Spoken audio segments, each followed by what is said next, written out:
Good morning students. I welcome you to Sangwan Academy Jaipur. So today in this class we will discuss about the stenography. We will discuss about stenography in English medium. So in this class I would tell you the basic rules with which we have to write the steno in English, and there are some basic rules we have to keep in mind before starting the stenography. That first of all we have to use a steno pencil. That's a different pencil we use to write stenography, in which have different shades. So in stenography we use lighter to darker shades, so that pencil is essential to use. And the second most important thing is that we have to forward the use of eraser, because in stenography we don't use eraser, it's forbidden. So let's start the class today. और आज हम discuss करेंगे कुछ basic consonants. तो हमारा पहला consonant आता है लेटर पी, जिसको हम बैकवर्ड स्लैश से रिप्रेजेंट करते हैं और जिसकी डायरेक्शन होती है अपवर्ड टू डाउनवर्ड. और इसका स्ट्रोक हमारे पास लाइट स्ट्रोक रहता है. और आप देख सकते हैं मैं यहाँ पर ड्रॉ कर रही हूँ. मैंने अपवर्ड से डाउनवर्ड डायरेक्शन में लेटर पी को ड्रॉ किया है. और इसका जो साउंड है हमारे पास साउंड टी रहेगा, जिसके एग्जांपल आप देख सकते हैं. एग्जांपल पोस्ट और रो, जहाँ पर प साउंड कर रहा है. और इसको आप प्रैक्टिस करें आगे लिखकर. और लाइट टू डार्कर में थोड़ा डिफरेंस रहेगा, और लेटर को हमेशा लाइट स्ट्रोक से ही रिप्रेजेंट करना है. अब हम नेक्स्ट लेटर की तरफ बढ़ते हैं, जो कि हमारे पास आता है लेटर बी. तो आप प्रैक्टिस करें. और अब आगे हम लोग देखते हैं लेटर बी को. तो लेटर बी की तरफ हम बढ़ते हैं. और लेटर बी आप देख सकते हैं पी और बी दोनों सेम लग रहे हैं देखने में, लेकिन इनके अंदर जो डिफरेंस है वो बेसिक डिफरेंस है इनके स्ट्रोक का. लेटर पी में हमने लाइट स्ट्रोक यूज़ किया था, जहाँ की लेटर बी में हम लोग यूज़ करेंगे थोड़ा डार्क स्ट्रोक. इसलिए मैंने आपको अभी रिकमेंड किया था कि आप स्टेनो पेंसिल यूज़ करें, क्योंकि हमें उसकी बहुत ज़रूरत पड़ती है इसमें. और इसका जो डायरेक्शन है वो यही बैकवर्ड स्लैश से हम इसको रिप्रेजेंट करेंगे. और इसका जो डायरेक्शन है वो अपवर्ड टू डाउनवर्ड ही रहेगा, जैसा कि हमारे पास पी में था. इसके एग्जांपल हैं बुक और बैट. और इसका जो साउंड आता है वो बी साउंड आता है. और इसको आप आगे प्रैक्टिस करें लिखकर. और अब हम आगे नेक्स्ट लेटर की तरफ बढ़ते हैं, जो कि हमारे पास है लेटर टी. तो आप देख सकते हैं कि लेटर टी यहाँ पर हम लोगों ने 90 डिग्री स्ट्रेट लाइन से रिप्रेजेंट किया है. और इसका जो स्ट्रोक है वो लाइट स्ट्रोक है, और इसकी डायरेक्शन है वो अपवर्ड टू डाउनवर्ड है. तो लेटर टी को हमें लाइट स्ट्रोक से लिखना है, और 90 डिग्री स्ट्रेट लाइन होनी चाहिए. इसको ध्यान में रखें कि आपकी जो लाइन बन रही है वो बिल्कुल 90 डिग्री स्ट्रेट एंगल बन रहा है, क्योंकि अगर आपकी थोड़ी सी भी लाइन टेढ़ी होती है तो वो दूसरा लेटर रिप्रेजेंट हो जाएगा. तो इस बात का बेसिक बिल्कुल ध्यान रखें, ये बहुत इंपॉर्टेंट बात है. और इसकी जो डायरेक्शन है वो ऊपर से नीचे, जो कि अपवर्ड टू डाउनवर्ड रहेगी. और इसका जो साउंड है वो साउंड टी है. एग्जाम्पल हैं इसके टास्क और टेम्पल. अब आप इसकी लिखकर प्रैक्टिस करें, और ध्यान रखें कि इसका लाइट स्ट्रोक है और हमें डार्क बिल्कुल नहीं करना है. ध्यान से इसकी प्रैक्टिस करें. अब हम नेक्स्ट लेटर की तरफ बढ़ते हैं, जो कि हमारे पास आता है लेटर डी. लेटर डी और टी दोनों को सेम तरीके से ही रिप्रेजेंट किया जाता है, लेकिन लेटर जो डी है उसमें हमने थोड़ा डार्क स्ट्रोक यूज़ किया है, जिसको हम represent same 90 degree straight line से रिप्रेजेंट करते हैं विद डार्क स्ट्रोक. और इसकी जो डायरेक्शन हम लोगों ने देखी है वो है अपवर्ड टू डाउनवर्ड डायरेक्शन. इसका साउंड हमारे पास डी साउंड रहेगा. एग्जाम्पल हैं इसके डार्क, डेप्थ. आप देख सकते हैं दोनों एग्जाम्पल के अंदर ड साउंड आ रहा है. और ये डार्क स्ट्रोक है. आप प्लीज़ ध्यान में रखें, ये स्ट्रोक्स की पूरी वो बात होती है इसमें. अगर आप थोड़ा सा भी लाइट टू डार्क करते हैं, किसी भी लेटर को इधर उधर करते हैं, तो वो बहुत ही बड़ा डिफरेंस क्रिएट हो जाता है लेटर्स के बीच. तो प्लीज़ इसको ध्यान में रखकर आप इसकी प्रैक्टिस कर रहे हैं. और स्टेनो पेंसिल का खास करके यूज़ करें, क्योंकि वो बहुत इंपॉर्टेंट हमें यहाँ पे रोल प्ले करती है. तो चलिए आप इसकी प्रैक्टिस करें. और अब हम नेक्स्ट लेटर की तरफ बढ़ते हैं. नेक्स्ट कॉन्सोनेंट जो कि हमारे पास आता है च. तो जैसा कि आपको याद होगा कि जो हमारा फर्स्ट लेटर पी था उसे हमने बैकवर्ड स्लैश से रिप्रेजेंट किया था. अब हम आते हैं लेटर च की तरफ. च को हम लोग फॉरवर्ड स्लैश से रिप्रेजेंट करेंगे. और इसका जो स्ट्रोक हमारे पास है वो लाइट स्ट्रोक ही रहता है. डायरेक्शन इसकी अपवर्ड टू डाउनवर्ड की तरफ रहेगी. और साउंड च है. एग्जाम्पल चेक या फिर चौक. आप देख रहे हैं दोनों एग्जाम्पल में च की साउंड आ रही है. तो ध्यान रखें ये राइट स्ट्रोक से हमने इसको रिप्रेजेंट किया है और फॉरवर्ड स्लैश है और डायरेक्शन का ध्यान रखें अपवर्ड टू डाउनवर्ड। अगर आप डायरेक्शन को अगर आप अपने अकॉर्डिंग ड्रॉ करते हैं, जो कि जैसे मैंने इसमें ऊपर से नीचे की तरफ इसको ड्रॉ किया है, लेकिन अगर आप नीचे से ऊपर की तरफ इसको ड्रॉ करते हैं तो आप उसको डिफरेंट कर देंगे, क्योंकि हमारे पास इसके अंदर मेथड्स होते हैं हर एक लेटर को क्रिएट करने के, और अगर आप दूसरे मेथड को यूज़ करेंगे, दूसरी डायरेक्शन को अपने अकॉर्डिंगली कुछ भी बना देंगे, तो वो लेटर बिल्कुल आप सेम नहीं बना पाएंगे और उससे आप ही को प्रॉब्लम होगी, आपको समझने में प्रॉब्लम होगी, ना ही कोई और उसको समझ पाएगा। तो डायरेक्शंस, स्ट्रोक और पेंसिल तीनों का खास करके ध्यान रखें। इसीलिए मैं आपको बार बार बता रही हूँ कि आपको सिर्फ स्टेनो पेंसिल यूज़ करनी है, कोई और पेंसिल बिल्कुल यूज़ में ना लें, भले ही वो कोई सी भी पेंसिल हो, कोई शेड हो, 6B हो, कोई सी भी पेंसिल, प्लीज़ उसको यूज़ में ना लें, स्टेनो पेंसिल को खास करके यूज़ करें।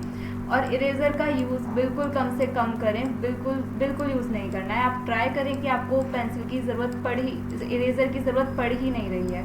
और डायरेक्शन मैंने आपको बोला है, डायरेक्शन का खास करके ध्यान रखें, और जो लाइट और डार्क स्ट्रोक है उसका भी ध्यान रखें। बस ये कुछ चीज़ें जिनका हमें ध्यान रखना है और हम स्टेनो को अच्छे से सीख सकते हैं। तो अभी मैंने आपको लेटर च का बताया है, डायरेक्शन मैंने आपको बता दी है अपवर्ड टू डाउनवर्ड, और इसका जो हम रिप्रेजेंट करते हैं वो फॉरवर्ड स्लैश है, और इसका जो स्ट्रोक है वो लाइट है। तो अब इसके आप प्रैक्टिस करें ध्यान से। अब हम नेक्स्ट लेटर की तरफ बढ़ते हैं। हमारे पास आता है कॉन्सोनेंट जे, जिसको हमने सेम जैसे हमने च को रिप्रेजेंट किया वैसे ही हम लोग जे को रिप्रेजेंट करेंगे। इसका साउंड हमारे पास ज आता है, और इसके एग्जांपल आप देख सकते हैं एज और जग, दोनों के अंदर ज साउंड कर रहा है। लेकिन आप देखेंगे कि यहाँ पर एक एग्जांपल है एज, जिसकी स्टार्टिंग जो है वो EDGE से हो रही है। अब आप सोच रहे होंगे कि ये एज जे का एग्जांपल कैसे हो सकता है, लेकिन आप अगर ध्यान देंगे तो एज के अंदर जो हम साउंड आ रहा है, जब हम इसको प्रोनाउंस करते हैं तो वो ज साउंड आ रहा है। तो एज को इसीलिए हमने ज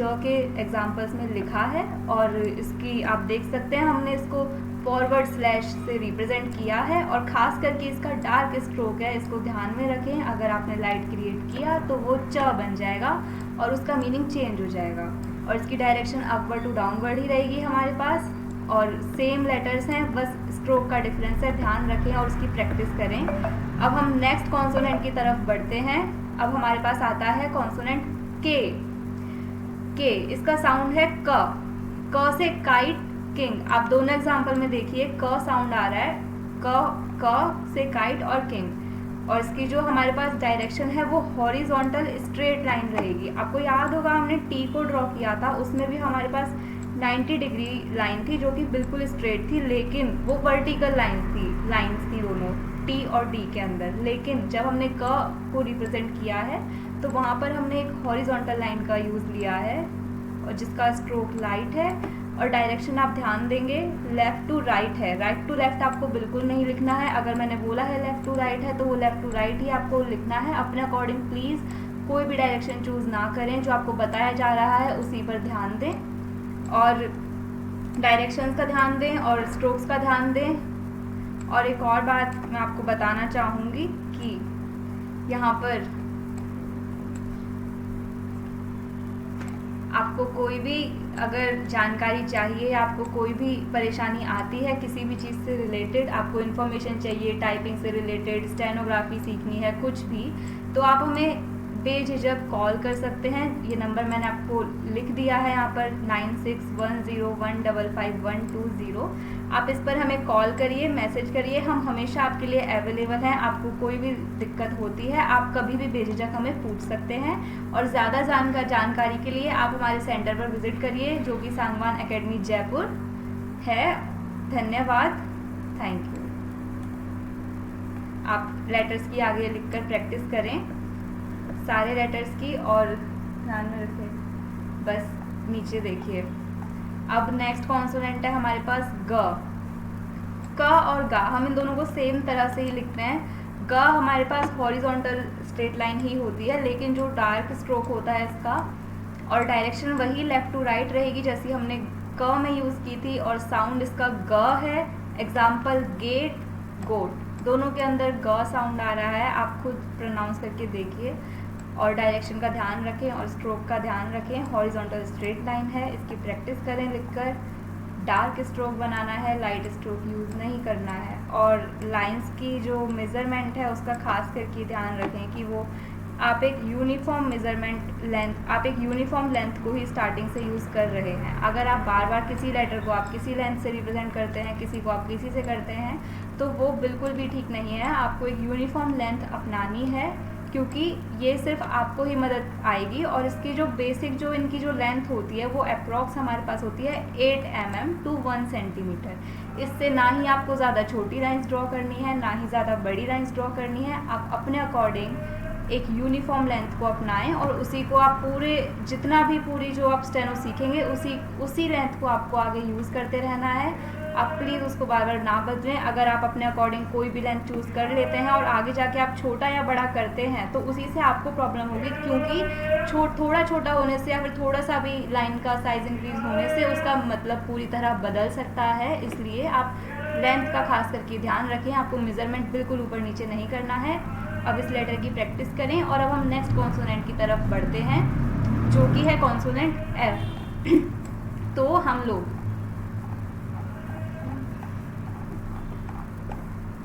अभी तक अपन ने स्ट्रेट लाइन वाले पढ़े थे, लाइन ऐसे ऐसे फिर कर्व वाला। तो अब तक आपने देखा कि हमने लेटर पी से लेके और लेटर ग तक हमने देखा कि हम लोगों ने उन्हें एक स्ट्रेट लाइन से रिप्रेजेंट किया था, चाहे वो वर्टिकल हो, हॉरिजॉन्टल हो, स्लैश हो, कुछ भी हो, वो लाइंस थी स्ट्रेट। अब आप देख रहे होंगे कि एफ के अंदर मैंने कर्व ड्रॉ की हुई है।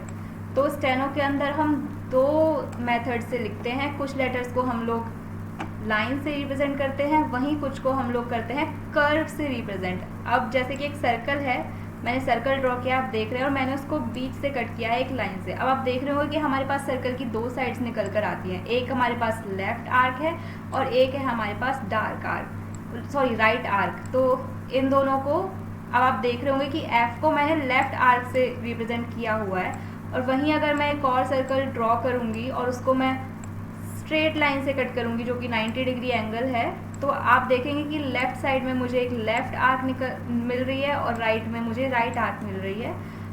तो यही है कि सर्कल, इसमें डिफरेंट आर्क्स आती हैं हमारे पास। कोई लेफ़्ट होती है, कोई राइट होती है, कोई अपर राइट हो जाएगी, कोई लेफ़्ट राइट हो जाएगी, लोअर राइट हो जाएगी, डिफरेंट आर्क्स हैं। तो अब हम लेटर एफ को देखेंगे। हमारे पास लेटर एफ को हम रिप्रेजेंट करते हैं लोअर लेफ्ट आर्क से। लोअर लेफ्ट आर्क यानी कि एक सर्कल को मैंने बीच से कट किया वर्टिकली एंड हॉरिजॉन्टली। तो आप देखेंगे कि मेरे पास सर्कल की 4 साइड्स आ जाती हैं। एक मेरे पास आती है, एक राइट साइड आती है और एक आती है मेरे पास लेफ्ट साइड। तो आप लेफ्ट में देखेंगे कि ऊपर की साइड जो है वो अपर लेफ्ट कर्व में उसको रिप्रेजेंट करूंगी, और जो नीचे वाली जो साइड आएगी उसे मैं करूंगी लोअर लेफ्ट कर्व से रिप्रेजेंट। तो एफ को देखिए, मैंने लोअर लेफ्ट कर्व से रिप्रेजेंट किया हुआ है लेटर एफ को, और उसका स्ट्रोक मैंने राइट स्ट्रोक यूज़ किया है, और इसकी जो डायरेक्शन है वो अपवर्ड टू डाउनवर्ड है, ऊपर से नीचे है। आप डायरेक्शन को ना चेंज करें और जो डायरेक्शन है उसी में प्रैक्टिस करें।